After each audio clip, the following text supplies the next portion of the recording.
How to apply for the Government of Ireland scholarship and stand out as someone who has been awarded the scholarship.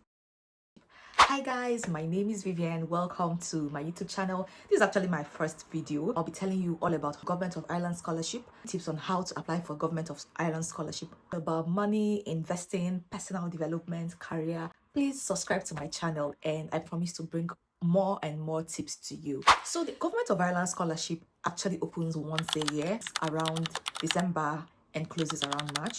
So for this scholarship, it gives you like a 1-year free tuition in Ireland to actually do any master's degree of your choice, or for the first year of PhD.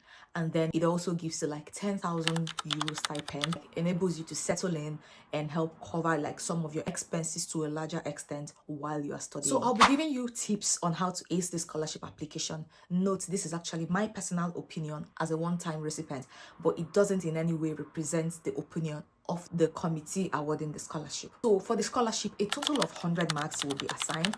45 marks goes to your essays, 45 marks goes to your academic qualifications, your achievements, and your work experience, and then 15 marks goes to your referees. For your references, you need 2 reference letters for this. One thing you have to note is that the applicants must reside outside the EU, EEA area, Switzerland, or the United Kingdom. So if you are submitting this application, the application must originate outside these locations. Number 2 is that you have to first secure an admission in eligible institutions. So there are participating universities that are usually released every year. You have to apply to the universities first, secure an admission with the university, then use the admission to now apply for the scholarship.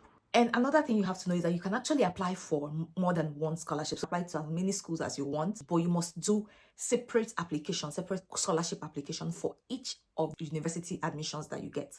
So if you get like 4 admissions in maybe 4 universities or across 2 to 3 universities, you must do 4 different scholarship applications for each of them. And another thing you should know that some of these universities charge you application fee. During my time, I paid like 50 euro application fee to UCC because I applied to UCC and Griffith. So I paid 50 euro application to UCC, but then once you pay that one-time application fee, they give you like a fee waiver for the next application that you do. Now let's get into how to apply for the scholarship in proper. One tip I'm going to give you is to strive to get as much mark as possible.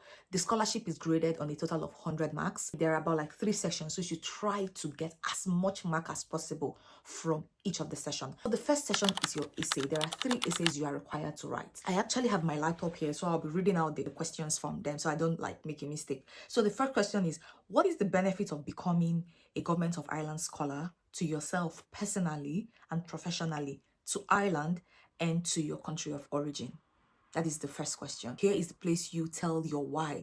Why is this scholarship important to you personally and professionally, and of course to your country of origin? This question is actually phrased as one, but if you notice, there are about like 3 sub questions in it. So to yourself personally and professionally, to Ireland, and to your country of origin, that's like 4 questions framed as one. So try to answer each of the questions.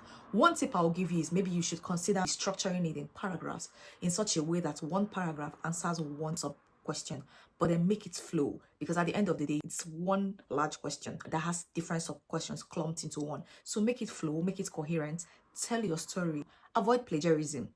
Tell your unique story. This is actually what makes you stand out. So this is not the time you start saying, oh, I am poor, I don't have money. Yes, right? But what other reason? It could be like a work you've done in the past that motivated you. It could be your experience. The second one is, as a Government of Ireland scholar, how will you extend yourself beyond your projects and studies to become actively involved in the Irish society in order to maximize your academic or cultural exchange and raise awareness for the scholarship scheme in Ireland and beyond? So here they're basically asking you, beyond your studies, how would you extend yourself to your immediate environment, and how would you create awareness for this program so that more people will get to know about it?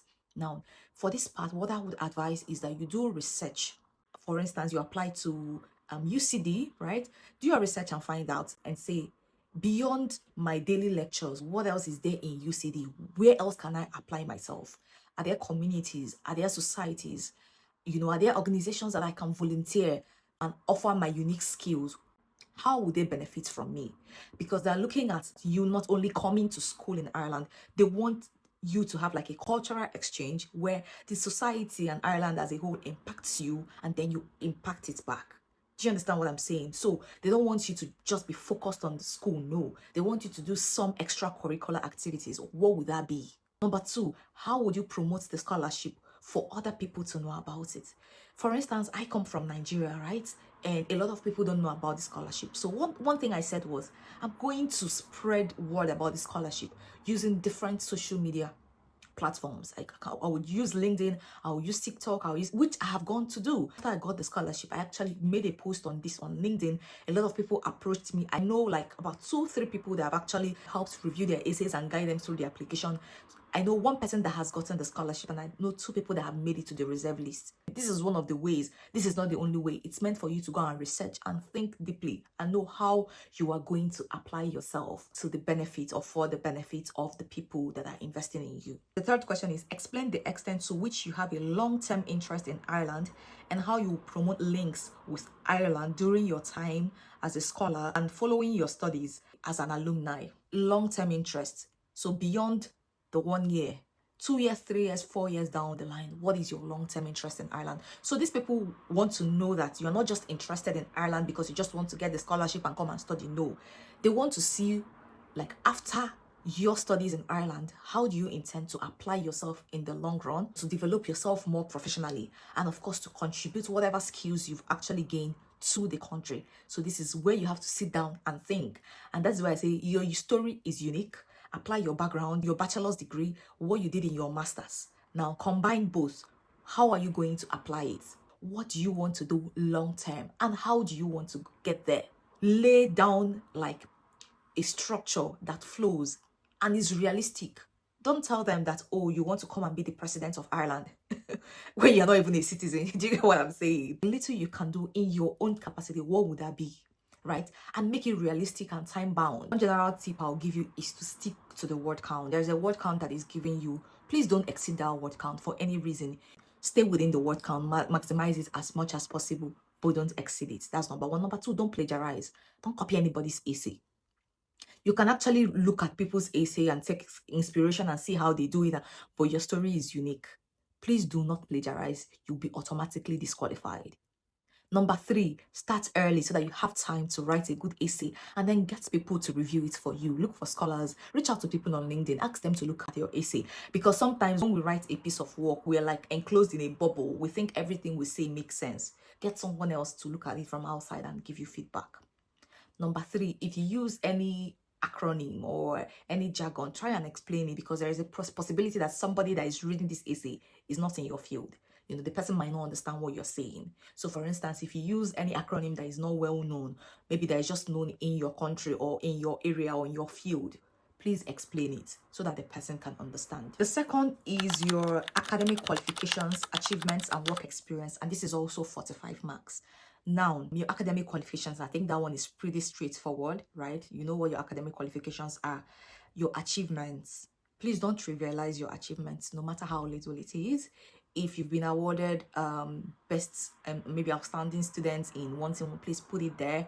If you've been applauded or given any award or recognized for a voluntary work you did, please put it there. If you have like publications that you've done and has been published in reputable journals, please include it. These are all your achievements. If you've been awarded like a first class, please put it there, because an award of a first class is an achievement. All I'm trying to say is don't trivialize or try to water down your achievements. Please put your achievements, you know, there. And of course, your work experience. So your work experience doesn't have to be only formal work experience, right? If you've volunteered in any way, if you've led student group, if you've volunteered, if you've done outreaches, please put it there. It's part of your experience, right?